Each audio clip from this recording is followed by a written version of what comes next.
이사야기서 10장 6절로 16절의 말씀을 가지고 하나님의 마음이라는 제목으로 이 시간 말씀을 나누고자 합니다. 이스라엘의 지도자였던 모세와 여호수아의 시대가 끝이 나고 왕들이 세워지기 전에 사사들에 의해 나라가 다스려졌던 시대가 바로 사사 시대라고 말을 합니다. 역사적으로 사사 시대는 영적인 암흑기다라고 말하는데요.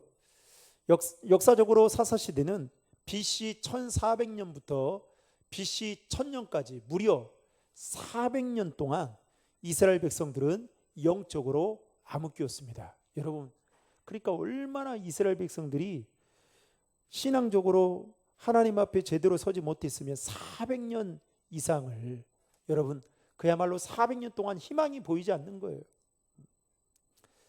지난주에 우리는 살펴보았듯이 아비멜렉으로 인해 이스라엘 공동체의 갈등이 심해지면서 분열과 혼란이 임할 때에 하나님은 누구를 세우셨죠? 돌라와 야일을 세우셔서 그들의 아픔과 상처를 싸매어 주시고, 그리고 그들을 보듬어 주는 일을 통해서 하나 되게 하셨습니다. 그리고 하나님은 돌라와 야일을 통해 무려 45년 동안 이스라엘이 태평성대하도록 인도해 주셨죠. 그런데 문제는 평안하다 보니 여러분, 이스라엘 백성들의 신앙이 좋아지기는커녕 더 나태해지고 더 안일해지고, 게다가 하나님의 은혜에 대한 감사의 마음을 잊어버린 나머지 오늘 본문에 보면 더 큰 위기가 그들에게 찾아왔던 것을 보게 됩니다. 그 위기는 바로 무엇이었느냐? 이스라엘 백성들이 이방인들이 섬기던 우상을 다시 여호와의 목전에서 섬기듯이 섬겼다라는 겁니다. 여러분, 오늘 본문 6절의 말씀을 우리 다 함께 화면을 보고 읽겠습니다. 이스라엘 자손이 다시 여호와의 목전에 악을 행하여 바알들과 아스다롯과 아람의 신들과 시돈의 신들과 모압의 신들과 암몬 자손의 신들과 블레셋 사람들의 신들을 섬기고 여호와를 버리고 그를 섬기지 아니하므로. 무려 금방 읽었던 6절의 말씀에 보면 이스라엘 백성들이 섬겼던 우상이 몇 개입니까? 7개입니다. 여러분, 7개는 완전수를, 7이라는 것은 완전수를 말하는데 이 완전수의 그 의미는 뭐냐? 그야말로 이스라엘 백성들은 그 당시 이방인들이 섬겼던 우상을 그야말로 싸그리 섬길 정도로, 마치 우상 박람회라도 하듯이 얼마나 많은 우상들을 섬기고 있었다라는 것을 지금 이렇게 표현해 주고 있을 정도로 사사시대 때는 그야말로 영적으로 암흑기였음을 이 말씀을 통해서 보여주고 있습니다. 여러분, 해안가에 가면, 저는 이제 진해라는 곳에 있었잖아요. 그래서 진해는 또 해안가에 있잖아요. 그런데 여러분, 해안가에 있는 사람들이 얼마나 잡다한 우상을 많이 섬기는지 아세요? 일단 바다에 나가야 되니까 이 바다의 신들 얼마나 많이 섬기는지 모릅니다. 그래서 그 바닷가에 있는 그 주변의 사람들이 예수 믿는 거 참 힘듭니다. 이 한 사람 전도한다는 게 너무너무 힘들어요. 어쨌든 하나님은 이스라엘 백성들이 섬기고 있는 그 우상들을 보시고 그들을 진노하사 오늘 말씀에 보면 블레셋 사람과 암몬 자손에게 그들을 넘겼다라고 성경은 말하고 있습니다.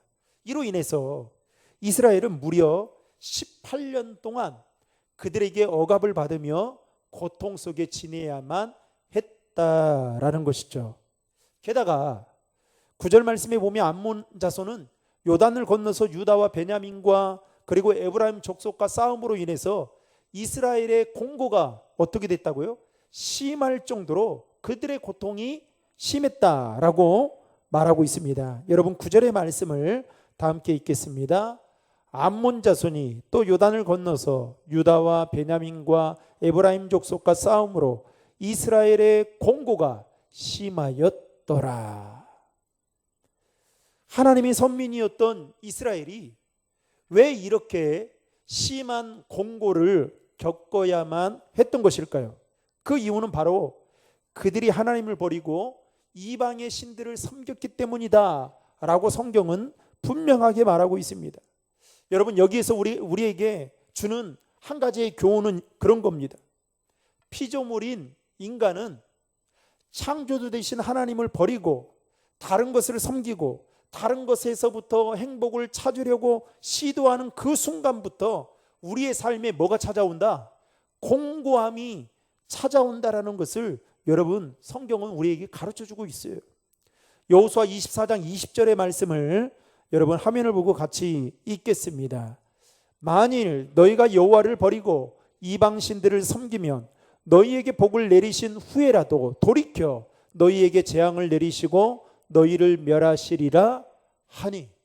여러분, 금방 읽었던 말씀에 보면 하나님이 복을 내렸다 할지라도 너희들이 이방 신들을 섬기게 되면 어떻게 한다고요? 돌이킨다는 거예요. 돌이켜서 재앙을 내리시고 멸하신다라는 겁니다. 그래서 우리는 알아야 되는 거예요. 피조물인 인간이 하나님을 저버리고 다른 것들을 섬기고 다른 것에서부터 행복을 찾고 기쁨을 찾으려고 하는 순간부터 우리의 삶에는 그야말로 우리의 삶은 피폐해질 수밖에 없다라는 것을 여러분, 우리는 명심해야 할 것입니다. 마치 화초가 흙에 뿌리를 내리고 있을 때에 여러분, 생명과 자연분을 공급받을 수 있는 것처럼 우리 인생도 마찬가지예요. 하나님 안에 거할 때만이 참된 평안과 축복을 누릴 수 있다라는 것입니다. 따라서 가진 우리는 포도나무 되신 하나님 안에 거하며 살아가는 일에 있어서 힘써야 된다라는 겁니다. 여러분, 요한복음 15장 4절의 말씀을 화면을 보고 같이 읽겠습니다. 요한복음 15장 4절 읽겠습니다. 내 안에 거하라, 나도 너희 안에 거하리라. 가지가 포도나무에 붙어 있지 아니하면 스스로 열매를 맺을 수 없음같이 너희도 내 안에 있지 아니하면 그러하리라. 너희도 내 안에 있지 아니하면 그러하겠다라고 성경은 이야기하고 있습니다. 사랑하는 성도 여러분, 세상에 그 어떠한 것들이 우리를 유혹한다 할지라도 저와 여러분은 하나님을 저버리거나 하나님이 아닌 다른 것들을 섬기는 자가 아닌 하나님만을 섬기고 하나님 안에 거하는 믿음의 사람들이 되시기를 주님의 이름으로 축원합니다. 그래서 여러분, 영적인 눈으로 보면 우리는 예수 믿는 사람들은 육신의 눈을 가지고 살아가는 사람들이 아니잖아요. 예수를 믿는 순간부터 우리 안에 영안의 눈이 떠지게 되잖아요. 그래서 여러분, 이 예배라는 것은 사실 여러분 무엇과 같냐? 내가 하나님 안에 거하는 또 하나의 장치예요. 여러분, 이 예배 시간, 좀 죄송합니다만은 이 예배 시간에 여러분 예배를 드리지 않으면 일하시는 분들도 더러 계시겠지만 이 직장인들 보통 요즘에는 8시간 근무하면 그 이상으로 하면 또 여러 가지 페널티도 있고 그런다 하지만 어찌됐든 간에 대부분 직장인들 보면 6시, 7시면 다 끝나잖아요. 그러면 여러분, 이 예배 시간에 여러분 뭐 하겠냐는 거예요. 그러니까 이 예배가 그냥 우리가 교회에 나와서 그냥 한 번 드리는 것으로 끝나는 것이 아니라 이 예배를 통해서 내가 하나님과 더 접붙임을 갖는 시간이에요. 여러분, 우리는 자꾸만 사단은 어떻게 해요? 하나님과 나와의 접붙임 되어 있는 것을 자꾸만 흠집을 내서 어떻게 해요? 막 끊어버리려고 하잖아요. 여기 앞에 강단에도 화분이 있지만 여러분, 꽃이 있지만 이 꽃이 마르면 어떻게 돼요? 시들어서 이렇게 부르면 떨어지는 것들이 있어요. 떨어지면 벌써 죽었다는 거거든요. 그러면 떨어지기 전에 바로 보고 어떻게 해요? 물을 주든지 아니면 영양분을 공급해 주든지 해야 되는 거잖아요. 그러니까 예배라는 게 여러분 이런 거예요. 근데 우리는 잘 그것을 인식을 못하고 살아갑니다. 어쨌든 이스라엘 백성들은 그 공고함이 심해지자 그들은 하나님께, 오늘 말씀에 보면 우리가 하나님을 저버리고 바알들을 섬기어 죄를 지었습니다 라고 하며 부르짖습니다. 그러자 하나님은 그들의 배은망덕함을 지적하시면서 뭐라고 말씀하시냐면 충격적인 말씀을 하셔요. 그들을 구원하지 않으시겠다. 여러분, 한번 생각해 보세요. 내가 잘못했다고 하는데 하나님이 나에게 들려주시는 음성이, 야, 난 몰라, 네 알아서 해. 응? 여러분, 이러면 어떻겠어요? 얼마나 큰 충격이 있어요. 하나님, 수술을 내일 눈앞에 두고 있습니다. 하나님, 두렵고 불안하고 그렇습니다. 하나님 도와주십시오. 그런데 갑자기 하나님이 들려주신 음성이, 네 마음대로 해. 네가 알아서. 그동안 네 힘대로 살았으니까. 여러분, 그럼 어떻게 되겠어요? 얼마나 불안하겠어요. 얼마나. 그런데 충격적인 말씀을 하셔요. 여러분, 자 10절과 11절의 말씀을 화면을 보고 같이 읽겠습니다. 이스라엘 자손이 여호와께 부르짖어 이르되 우리가 우리 하나님을 버리고 바알들을 섬김으로 주께 범죄하였나이다 하니 여호와께서 이스라엘 자손에게 이르시되 내가 애굽 사람과 아모리 사람과 암몬 자손과 블레셋 사람에게서 너희를 구원하지 아니하였느냐. 여러분, 이 말은 뭔 말이에요? 너희들의 그 부르짖음에 진실함이 결핍되어 있다라는 거예요. 말로만 하고 있다라는 거예요. 그러면서 더욱이 뭐라고 말씀하시냐면 하나님은 그 다음 말씀에 보면 이스라엘 백성들에게 이렇게 말합니다. 내가 너희를 애굽 사람과 아모리 사람과 암몬 사람과 블레셋 사람으로부터 구원해 주지 않았냐. 그리고 심지어는 시돈 사람과 아말렉 사람과 마온 사람이 너희를 압제할 때에도 너희가 나에게 부르짖을 때에 내가 너희를 그들의 손아귀에서 구원해 주었는데도 불구하고 너희는 나를 저버리고 다른 신들을 섬기지 않았느냐라고 하면서 하나님은 이스라엘 백성들에게 내가 다시는 너희를 구원하여 주지 않을 것이다 라고 말씀하고 있다라는 것입니다. 여러분, 얼마나 무서운 말씀입니까? 그러면서 하나님은 덧붙여 이스라엘 백성들에게 이렇게 말해요. 너희가 괴로울 때에 너희들이 선택했던 신들에게 가서 너희들을 구원해 달라고 요청 한번 해봐라 라고 말을 합니다. 이 말은 즉슨 너희들이 섬기는 신들이 너희를 구원해 줄 수 없다라는 것을 이렇게 지금 말씀하고 있는 거예요. 다시 말하면 하나님을 버리고 이방의 신들을 택하여 섬긴 이스라엘 백성들은 정작 그들이 어려움에 처했을 때에 이방의 신들은, 너희가 그동안 섬겨왔던 이방의 신들은 절대로 너희를 구원해 주지 못할 것이다 라는 것을 강조하고 있습니다. 여러분, 이 사실을 통해 우리가 알아야 할 것은 무엇일까요? 우리 인생에 하나님의 우리가 의지하고 섬기는 그 무엇도 정작 우리가 어려움을 당할 때에 우리를 구원하여 줄 수 없다라는 것을 여러분 가르쳐주고 있다라는 것입니다. 그런데 오늘날 예수 믿지 않는 사람은 이 사실을 더더욱 모를 뿐만 아니라 예수 믿는 사람들 중에도 이 사실을 알면서도 우리를 정작 구원해 줄 수 없는 그 돈, 명예, 권력, 인기에 사로잡혀 심지어 자식이 우상이 되어 그것들을 섬기며 살아가고 있는 사람들이 너무 많다라는 것입니다. 그러니까 이스라엘 백성들이 어떻게 해요? 다람쥐 쳇바퀴 돌듯이 계속 그렇게 하나님이 용서해 주면 또 다른 여호와의 목전 앞에서 죄를 범하고 이러는 거예요. 그래서 이사야 선지자는 이스라엘 백성들에게 이렇게 외쳤습니다. 이사야서 43장 11절과 12절의 말씀을 다 함께 읽겠습니다. 나 곧 나는 여호와라.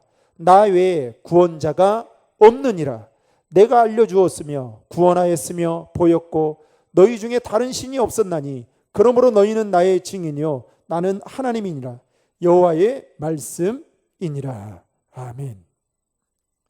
사랑하는 성도 여러분, 저와 여러분이 우리를 환난과 공고에서 유일하게 구원하실 수 있는 분은 여러분 세상의 그 어떤 것도 아니라 하나님 한 분이심을 믿고 그 하나님만을 의지하고 그 하나님만을 바라보며 살아가는 우리 저와 여러분 모두가 될 수 있기를 주님의 이름으로 축원합니다. 결국 하나님의 책망과 징계로 인해 이스라엘 백성들은 자기 가운데 있는 이방의 신들을 제하여 버리고 여호와 하나님을 섬겼다라고 오늘 본문 16절에 말씀하고 있는데요. 16절의 말씀을 다 함께 읽겠습니다. 자기 가운데에서 이방 신들을 제하여 버리고 여호와를 섬기매 여호와께서 이스라엘의 공고로 말미암아 마음에 근심하시니라. 아멘. 처음으로 이스라엘 백성들의 진실한 회개가 시작이 되었고 그 회개의 기도를 하나님이 들으셔서 결국 하나님의 마음을 움직이는 그 기도가 되었다라는 것을 말해주고 있습니다. 그래서 하나님은 이스라엘의 그 공고함을 인하여 마음에 근심하시고 그들을 구원하고자 8번째 사사인 누구를 세울까요? 입다를 세워 이제 그들을 구원하시기로 작정하십니다. 입다에 대한 말씀은 우리가 다다음 주에 우리가 함께 살펴보려고 합니다. 사랑하는 성도 여러분, 우리가 하나님의 마음을 움직일 수 있는 그 한 가지 방법은 바로 진정한 회개를 드리는 거예요. 여러분, 회개라는 것이 무엇입니까? 회개는 단순히 잘못을 고백하고 부르짖는 것에 끝나는 것이 아니에요. 잘못된 것이 있으면 그 잘못된 것에서부터 돌이켜서 여러분 행동의 변화를 수반하는 거. 이게 여러분 진정한 회개예요. 내가 잘못 가고 있으면 그것을 인정하고 돌아서서 다시 옳은 길로 가는 거예요. 그런데 우리는 어떻게 해요? 회개 그냥 입으로만 달싹달싹 그냥 기도하면 그냥 그게 회개다. 내 행동은 하나도 변함이 없는 겁니다. 여러분 그것은 회개가 아닌 거죠. 아주 얕은 수준의 회개라고 말할 수 있는 거죠. 진짜 진정한 하나님 앞에서의 회개는 잘못된 것에 돌이키는 행동의 변화가 내 삶 속에 드러나야 되는 것입니다. 마치 오늘 본문에 보면 이스라엘 백성들이 자기들 가운데 있는 뭐를 제했다고요? 이방의 신들을 제했다라고 말하고 있잖아요. 즉 행동으로 보여주었다라는 것입니다. 그렇다면 우리가 하나님께 드리는 회개는 어떠한지 돌아봐야 한다라는 것입니다. 혹시 반복하여 같은 잘못을 범하면서 습관적으로 회개하고 있는 건 아닌지, 버려야 할 것들이 있는데도 불구하고 여전히 버리지 못해서 입술로만 잘못을 고백하고 있는 건 아닌지, 내 안에 버려야 할 욕심이나 나쁜 습관이나 심지어는 고질적인 이 죄악의 사슬들을 버리지 못해서 그것으로부터 떠나지 못해서 여전히 그 죄의 늪에 빠져 있는 건 아닌지 돌아봐야 됩니다. 여러분 우리 마음속에 진정한 회개가 있다면 버려야 될 것은 가감하게 버리고 죄 짓는 자리에서는 여러분 떠나야 되는 것이 진정한 회개라고 말할 수 있는 것입니다. 그래서 여러분 우리는 죄에 대해서 단호한 결단이 우리에게 필요한 것입니다. 말씀을 맺고자 합니다. 사랑하는 성도 여러분, 하나님은 우리가 진실하게 회개하면 우리의 공고를 보시고 긍휼과 자비를 베풀어 주시는 분이십니다.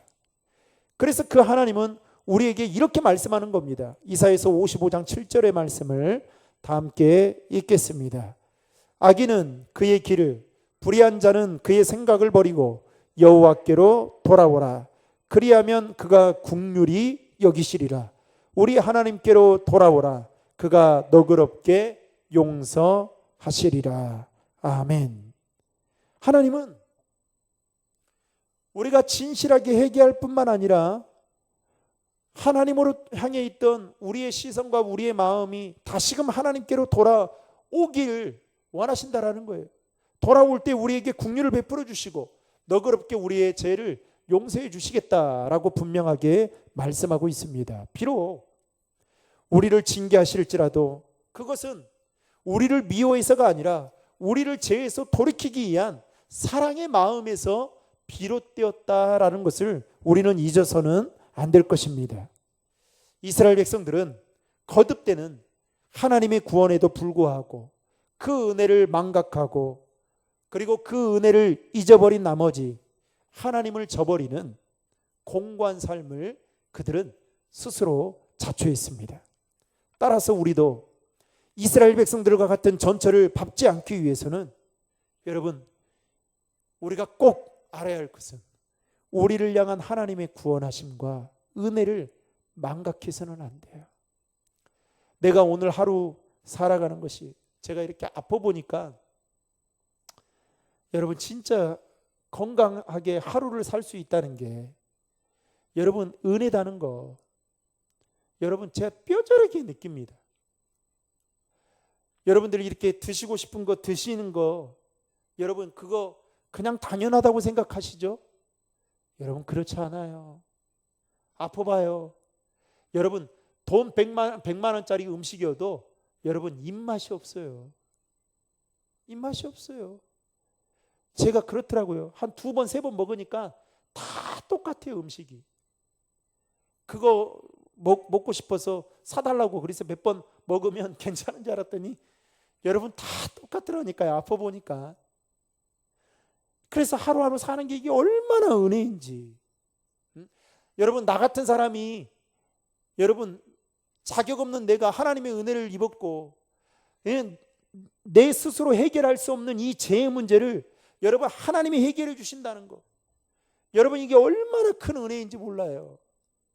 그런데 이스라엘 백성들이 왜 이렇게 여호와의 목전에서 이렇게 악을 행하여 다른 신들을 섬기느냐? 하나님의 구원하심과 은혜를 망각해 버렸기 때문이었습니다. 사랑하는 성도 여러분, 건강 주실 때, 또 여러분들에게 하나님을 예배할 수 있는 환경과 또 시간을 주실 때 그것을 은혜로 생각하고 그 은혜에 감사해서 주님 앞에 더 가까이 나아가는 저와 여러분이 되시기를 주님의 이름으로 축복합니다. 하나님 안에 거하는 것만이 여러분 참된 행복과 참된 기쁨과 참된 평안을 누릴 수 있다라는 사실을 기억하시고 남은 한 주간도 정말 우리를 구원해 줄 수 없는 다른 것을 의지하고 그것들을 붙잡고 그것을 쫓아 살아가는 인생이 아니라 우리를 구원해 주시고 우리를 여전히 붙잡아 주시고 우리를 선한 길로 인도해 주시는 그 하나님 손 붙잡고 하나님을 의지하고 살아가는 저와 여러분 될 수 있기를 주님의 이름으로 축원합니다.